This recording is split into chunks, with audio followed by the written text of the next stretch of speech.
Assalamualaikum warahmatullahi wabarakatuh. Nama saya Linda Kukutul Aini, NIM 2041501001060. Di sini saya akan menjelaskan mengenai ekonomi 4 sektor atau ekonomi terbuka. Poin yang pertama, saya akan menjelaskan mengenai pengertian ekonomi terbuka atau perekonomian 4 sektor. Ekonomi terbuka adalah perekonomian suatu negara yang terlibat luas dalam perdagangan antar negara atau internasional, sehingga terjadilah kegiatan ekspor dan impor.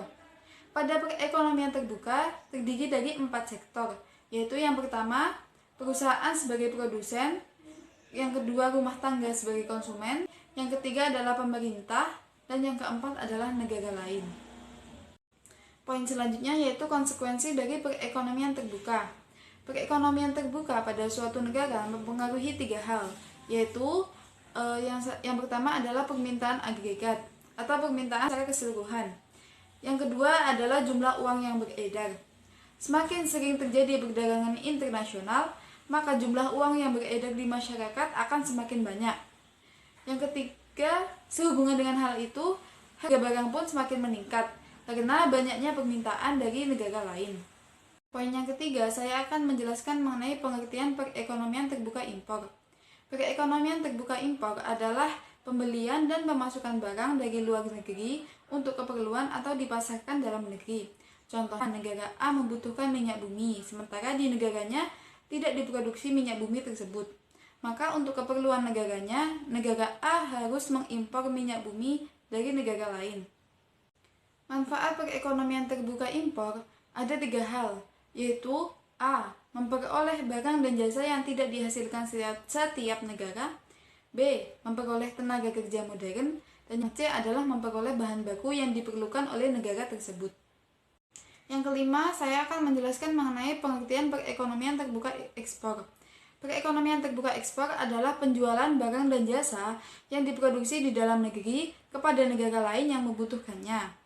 Jika suatu negara membuka perdagangan internasional dan menjadi pengekspor suatu barang, maka produsen domestik barang tersebut akan diuntungkan, sementara konsumen domestik barang tersebut akan dirugikan.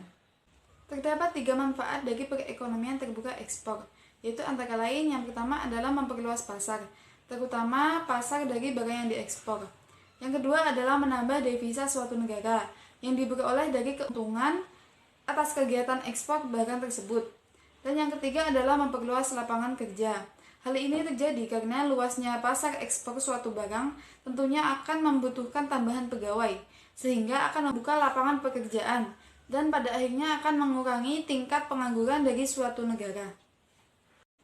Poin yang selanjutnya saya akan menjelaskan mengenai faktor penentu dari ekspor dan impor. Yang pertama adalah permintaan akan barang. Apabila suatu negara membutuhkan suatu barang yang tidak diproduksi di dalam negeri, maka mau tidak mau negara tersebut harus melakukan ekspor ataupun impor dari negara lain. Yang kedua adalah mutu atau kualitas suatu bahan. Dalam melakukan ekspor maupun impor, sebelum melakukan pembelian, terlebih dahulu suatu negara akan menganalisis barang yang akan mereka beli, seperti Indonesia yang terkenal dengan kualitas komoditi kelapa sawit yang terbaik di dunia, sehingga negara lain akan menjadikan Indonesia sebagai destinasi dalam melakukan impor dari kelapa sawit. Yang ketiga adalah barang spesial. Apabila suatu negara memiliki suatu barang yang langka atau sangat unik, maka tidak menutup kemungkinan banyak sekali negara lain yang ingin melakukan pembelian. Dalam hal ini banyak terjadi pada perdagangan barang seni atau barang kerajinan langka. Dan yang keempat adalah teknologi. Teknologi merupakan suatu hal yang sangat berpengaruh besar di masa depan. Sehingga apabila semakin canggih teknologi suatu negara, maka negara lain akan terfikir untuk melakukan impor barang teknologi dari negara tersebut. Poin selanjutnya saya akan menjelaskan mengenai keseimbangan perekonomian terbuka. Syarat keseimbangan perekonomian terbuka meliputi yang pertama adalah penawaran dan pengeluaran agregat dalam perekonomian. Pada perekonomian terbuka, barang dan jasa yang dijual-belikan dalam negeri terdiri dari 2 golongan, yaitu A. Barang yang memang sudah diproduksi di dalam negeri dan mempengaruhi pendapatan nasional, dan yang B adalah barang yang diimpor dari luar negeri. Dengan demikian, penawaran agregat negara terdiri dari pendapatan nasional dan impor barang. Yang kedua adalah pemasukan dan pengeluaran dalam perekonomian terbuka. Dalam pendekatan pemasukan dan pengeluaran, keseimbangan pendapatan nasional akan dicapai dalam keadaan I atau investasi plus G atau pemerintah plus X atau ekspor sama dengan S atau simpanan dan plus T sama dengan pajak dan M atau impor.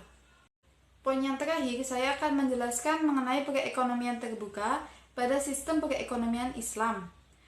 Prinsip dasar yang telah ditetapkan Islam mengenai perdagangan adalah kejujuran, kepercayaan, dan ketulusan dari pelaku transaksi yang menjadi tolak ukur dalam melakukan perniagaan.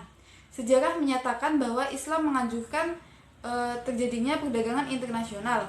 Hal ini dibuktikan dengan Rasulullah SAW yang berdagang dari Mekah ke Syria, Yaman, dan daerah lainnya.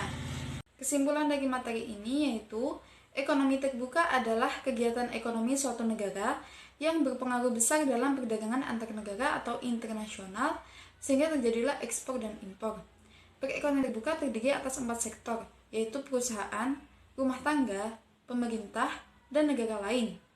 Kegiatan ekspor impor yang dilakukan negara akan berpengaruh positif terhadap naiknya tingkat pendapatan nasional suatu negara. Yang itu perdagangan lintas negara juga akan semakin berperan penting dalam terjalinnya hubungan baik dari antar negara. Sekian yang dapat saya sampaikan. Terima kasih atas perhatiannya. Kurang lebihnya saya mohon maaf. Wassalamualaikum warahmatullahi wabarakatuh.